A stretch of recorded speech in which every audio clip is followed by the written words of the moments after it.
أعوذ بالله من الشيطان اللعين الرجيم بسم الله الرحمن الرحيم إن الله وملائكته يصلون على النبي يا أيها الذين آمنوا صلوا عليه وسلموا تسليما اللهم صل على محمد وآل محمد وعجل فرجهم ناظرین کرام السلام علیکم ورحمۃ اللہ وبرکاتہ۔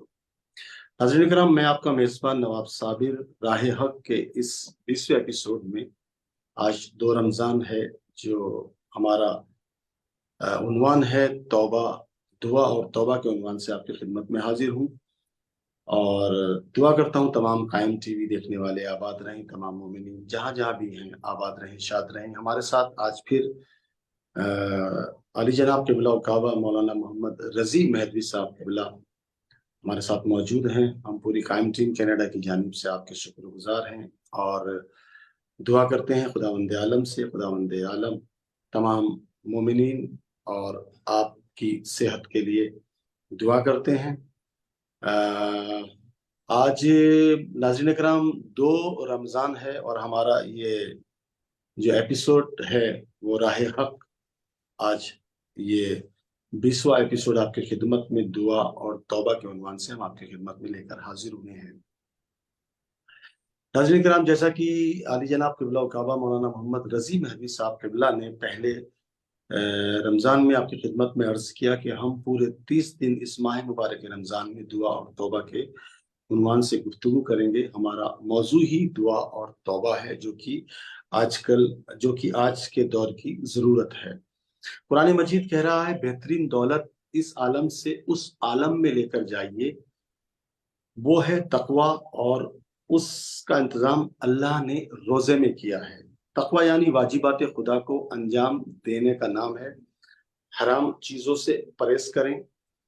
تقوی آپ کی روح کے لباس کا نام ہے، یعنی انسان متقی بن جائے۔ ناظرین اکرام، میں گزارش کروں گا علی جناب قبلہ و کعبہ مولانا محمد رضی مہدوی صاحب سے کہ آج یہ ہماری دوسری گفتگو آپ کی خدمت میں عرض کریں۔ آئیے درود پڑھتے ہیں عصمت علی محمد پر۔ اللہم صلی علی محمد وآل محمد وعجل فرجہ۔ صل على محمد وعلى محمد وعجل فرجه.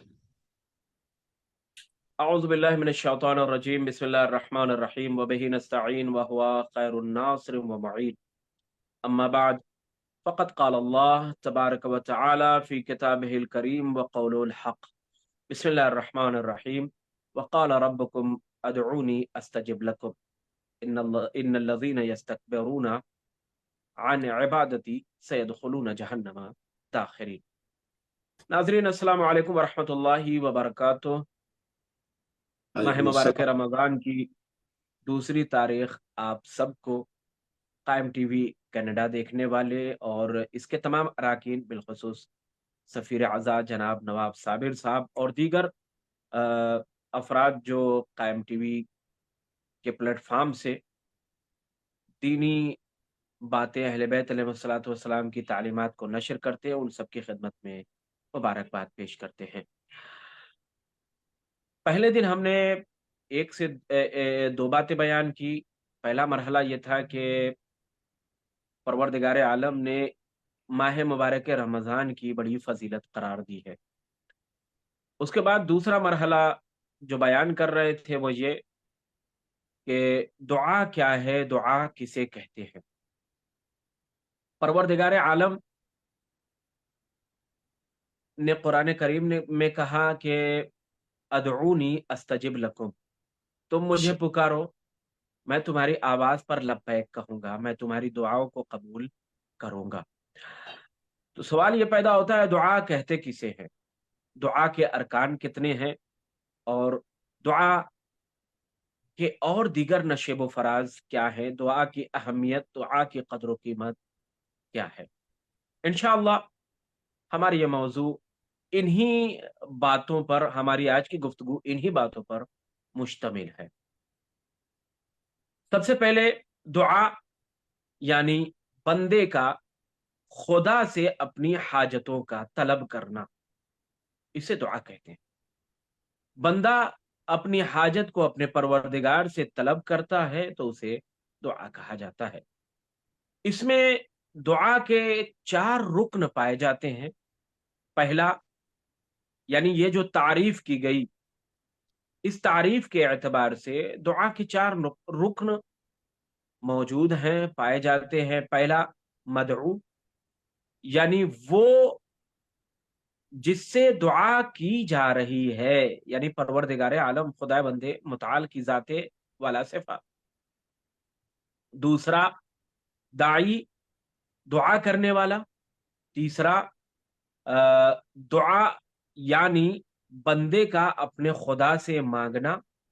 اور چوتھا ہے مدعو اللہ، وہ حاجت جو بندہ اپنے پروردگار عالم سے طلب کر رہا ہے، وہ حاجت جو بندہ اپنے پروردگار عالم سے مانگ رہا ہے۔ آئیے اس تعریف میں جو مرحلے بیان کیے گئے، ارکان بیان کیے گئے ہیں، اس سلسلے میں مختصر وضاحت کرتے ہیں۔ پہلا رکن کیا ہے؟ مدعو اللہ، یعنی وہ ذات والا صفات جس سے دعا کی جا رہی ہے۔ سوال یہ ہے، کیا آپ کسی سے بھی اپنی حاجت بیان کر دیتے ہیں، یا اس کی دیکھتے ہیں کہ اس کے اندر لیاقت پائی جا رہی ہے یا نہیں پائی جا رہی؟ کیا انسان یوں ہی سب کے سامنے اپنی باتوں کو بیان کر دیتا ہے؟ مان لیجئے کہ مجھے کوئی ضرورت پڑی، اور کیا گلی میں ہر آنے والا، ہر راستہ چلنے والے سے میں کہہ دوں کہ بھیا میری یہ حاجت ہے، میری پوری کر دو؟ کبھی نہیں ہو سکتا۔ ہر انسان کے پاس کوئی نہ کوئی ایسے افراد ہوتے ہیں جس سے وہ اپنے دل کی باتیں کرتا ہے، اور وہ افراد ایسے ہوتے ہیں جن کے اندر امانت داری پائی جاتی ہے، خیانت کاری نہیں۔ اس لیے کہ انسان جسے اپنا دوست بناتا ہے اس کے اندر امانت داری ضرور دیکھتا ہے۔ اگر امانت داری نہیں پائی جاتی ہے تو اس سے اپنی دوستی کیا ہے؟ منقطع کر لیتا ہے۔ تو سوال یہ پیدا ہوتا ہے کہ بندہ جس سے دعا مانگ رہا ہے وہ کیسا ہے؟ کیا واقعاً وہ اس قابل ہے کہ اس سے دعا مانگی جائے؟ کیا واقعاً وہ ایسا ہے کہ اس سے کوئی چیز طلب کی جائے؟ یعنی مدعو جس سے دعا کی جا رہی ہے اس کی ذات کیسی ہے؟ آواز دی گئی کہ سب سے پہلا مرحلہ تو یہ کہ جس سے دعا طلب کی جا رہی ہے وہ غنی مطلق ہو، وہ بے نیاز ہو۔ اگر کوئی ایسا انسان، اگر کوئی ایسی ذات جو خود بے نیاز نہ ہو، دوسرے کی بے نیاز، دوسرے کی فقیری کو دور کر سکتا ہے، دوسروں کو بے نیاز کر سکتا ہے؟ کبھی نہیں کر سکتا۔ تو پہلا رکن وہ ہے، وہ کیا ہے؟ مدعو، یعنی جس سے انسان اپنی حاجت کو طلب کرتا ہے۔ تو مدعو جس سے انسان اپنی حاجت کو طلب کر رہا ہے، جس سے مسلمان اپنی حاجت کو طلب کر رہا ہے، وہ ہے پروردگار عالم، اور اس کی ذات والا صفات بڑی بلند ہے۔ آواز آئی، الم تعلم ان اللہ لہ ملک السماوات والارض، کیا تم نہیں جانتے زمین و آسمان پر حکومت صرف اور صرف پروردگار عالم کی ہے؟ بے شک، بے شک، کسی اور کی حکومت نہیں ہے، صرف اور صرف پروردگار عالم ہی ہے جس کی حکومت کیا ہے؟ قائم و دائم ہے۔ اب اس کے بعد، اچھا جب اس کی حکومت قائم و دائم ہے تو ظاہر سی بات ہے اس کے خزانے میں کمی نہیں آنی چاہیے۔ بے شک، ہم نے مانگ لیا، مان لیجئے اگر کسی نے بھی مجھ سے طلب کر لیا اور میں اسے عطا کروں تو ظاہر ہے کہ میرے خزانے میں کمی ہو جائے گی۔ کوئی بھی مانگے گا میرے خزانے میں، لیکن وہ جس کے قبضہ قدرت میں سب کی جان ہے، وہ جو زمین و آسمان کا خلق کرنے والا ہے، وہ جو زمین و آسمان کا مالک ہے، ظاہر ہے کہ اس کا خزانہ جود و عطا سے ختم نہیں ہو سکتا۔ وہ اگر وہ ذات جس کا خزانہ جود و عطا سے ختم نہیں ہو سکتا، وہی ذات ایسی ہے جس سے انسان کیا ہے؟ لو لگائے، جس سے انسان کیا ہے؟ طلب کرے۔ قرآن کریم میں آواز دی گئی، سورہ صاد آیت نمبر 54 میں ہے، اِنَّ هَذَا لَرَزَقْنَا مَا لَهُ مِن نِفَادٍ، یہ ہمارا رزق ہے جو کبھی ختم نہیں ہو سکتا، بے شک، یہ ہمارا رزق ہے جو کبھی ختم نہیں ہو سکتا۔ دعائے افتتاح میں ایک فقرہ ہے ائمہ اہل بیت علیہ الصلوۃ والسلام سے، معصوم سے، کہتے ہیں کہ لا تزیدہ کثرت العطاء الا جودا و کرما، کثرت عطا سے جود و کرم کے علاوہ کسی چیز میں اضافہ نہیں ہوتا، یعنی اس کے جود و کرم کیا ہے، بڑھتے چلے جاتے، اس کے جود و کرم میں کبھی کمی نہیں پیدا ہوتی۔ بے شک، بس انسان لو لگا کر دیکھے، جتنا زیادہ لو وہ اپنے پروردگار عالم سے لگاتا ہے اتنا ہی زیادہ پروردگار کیا ہے اسے عطا کرتا چلا جاتا ہے۔ تیسری بات اس مرحلے میں وہ یہ کہ وہ اپنی ساحت و کبریائی میں بخل نہیں کرتا، یعنی مدعو، بے شک، پہلا مرحلہ کیا، مدعولا جس سے ہم مانگ رہے ہیں، آپ کسی ایسے سے مانگیے جو کنجوس ہو، جس کے اندر بخالت پائی جاتی ہو، جو بخیل ہو، کیا وہ عطا کرے گا؟ نہیں عطا کرے گا، وہ انسان کو کیا ہے، رسوا کرے گا۔ اگر مدعو اس کے اندر بے نیازی نہ پائی جائے، اس کے اندر کیا ہے، اس کے خزانے جود و عطا سے ختم ہو جاتے ہوں، تو ظاہر سی بات ہے کہ وہ بخیل ہوگا، اور بخیل کبھی کیا ہے کسی کی بات کو قبول نہیں کر سکتا۔ پتا چلا کہ جس کے سامنے ہم اپنی حاجت کو بیان کر رہے ہیں وہ غنی مطلق بھی ہو، اس کا خزانہ ختم بھی نہ ہونے والا ہو، اور وہ کیا ہے، بخیل نہ ہو۔ ہم دیکھتے ہیں پروردگار عالم ہی ایسی ذات ہے جس کے اندر بخل نہیں پایا جاتا۔ کیوں؟ وہ اپنی عطا میں بخل سے کام نہیں لیتا، وہ اپنے بندوں پر بے شمار نعمتیں نازل کرتا ہے۔ وہ خود کہہ رہا ہے ادعونی استجب لکم، مجھے پکارو میں تمہاری دعاؤں کا قبول کروں گا۔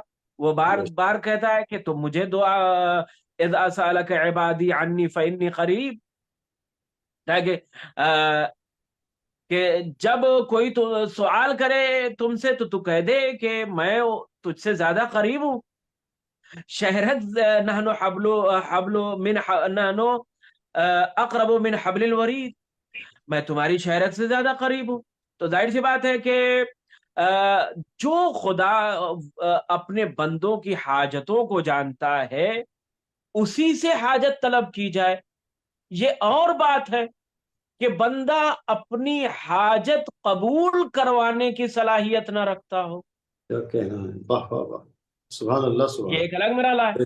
پروردگار کہہ رہا ہے میں تمہاری دعاؤں کو قبول کروں گا، اور یقیناً قبول کروں گا، اور ہر انسان اس مرحلے میں غور و فکر کر چکا ہے کہ وہ پروردگار اس کی دعا کو قبول کرتا ہے، لیکن بندے کے اندر وہ صلاحیت نہ پائی جائے، بندہ نافرمانی کی وجہ سے، گناہوں کی وجہ سے، معصیت کی وجہ سے، دروغ گوئی کی وجہ سے، جھوٹ بولنے کی وجہ سے، خیانت کی وجہ سے، بے وفائی کی وجہ سے انسان اپنی دعاؤں کو قبول نہ کروا سکے، یہ انسان کی کمزوری ہے۔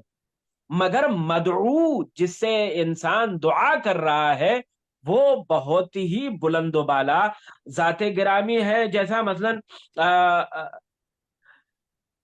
دعائے افتتاح میں جو بات آئی ہے وہ میں آپ کی خدمت میں عرض کر دوں۔ کہتے ہیں کہ وَلَعَلَّ الَّذِي أَبْطَأُ عَنِّي هُوَ خَيْرٌ لِّي لِعِلْمِكَ بِعَاقِبَةِ الْأُمُورِ فَلَمْ أَرَ مَوْلًا كَرِيمًا اصبر على عبد لعیم منك علیہ، حالانکہ تو جانتا ہے کہ میرے لیے خیر اس تاخیر میں ہے۔ کبھی کبھی ہوتا ہے کہ پروردگار عالم دعا کو قبول نہیں کرتا، تاخیر کرتا ہے قبول کرنے میں۔ کیوں تاخیر کر رہا ہے؟ اس کی وجہ ہے، اس لیے کہ وہ جانتا ہے کہ یہ دعا کس کے حق میں بہتر ہے، کس کے حق میں بہتر نہیں ہے۔ بے اسے شک، پتا ہے کہ کون سی دعا قبول کرنی چاہیے، کون سی دعا قبول نہیں کرنی چاہیے۔ تو دعائے افتتاح میں اس کی طرف باقاعدہ اشارہ کیا گیا کہ حالانکہ تو جانتا ہے پروردگار کہ میرے لیے اس تاخیر میں بہتری ہے، اس لیے کہ امور کے انجام سے تو باخبر ہے، تمام امور کو تو جانتا ہے، اس کے نتیجے کو تو جانتا ہے، اور کہا کہ میں نے تیرے جیسا کریم مولا نہیں دیکھا۔ تو ہی ہے جو کریم ہے، تو ہی ہے جو جس کے اندر جو کیا ہے غنی مطلق ہے، بے میں نے شک، نہیں دیکھا۔ ظاہر ہے کہ تو وہ خدا ہے جو کبھی اپنے بندوں کو ذلیل نہیں کرتا ہے۔ تو ہم جس سے دعا مانگ رہے ہیں یعنی مدعو، اس کے اندر نمبر ایک جو چیز پائی جانی چاہیے وہ غنی مطلق ہو۔ دوسرا وہ کیا ہے، ہمارے لیے انہی دعاؤں کو قبول کرے جو ہمارے لیے فائدہ مند ہو۔ بے شک، تیسرا وہ کیا ہے، خود بخل نہ کرتا ہو۔ چوتھا وہ بندوں کے تمام امور سے واقفیت رکھتا ہو۔ یہ وہ چیزیں ہیں جو ایک مدعو کے اندر پائی جانی چاہیے، اور وہ مدعو جس کے اندر تمام چیزیں پائی جا رہی ہیں وہ کیا ہے، پروردگار عالم کی ذات ہے۔ انشاءاللہ کل کے ایپیسوڈ میں اس کے آگے کی گفتگو آپ کی خدمت میں بیان کریں گے۔ والسلام علیکم ورحمۃ اللہ وعلیکم وبرکاتہ۔ السلام ورحمۃ اللہ وبرکاتہ۔ ناظرین کرام، یہ تھے جناب کے بلا کعبہ مولانا محمد رضی مہدوی صاحب قبلہ، جو دعا اور توبہ کے عنوان سے مہر گفتگو تھے۔ ناظرین کرام، ہمارا وقت ختم ہوا چاہتا ہے، انشاءاللہ کل ہم پھر آپ کی خدمت میں حاضر ہوں گے۔ تب تک آپ کا میزبان نواب صابر آپ سے اجازت چاہتا ہے۔ فقط والسلام، خدا حافظ۔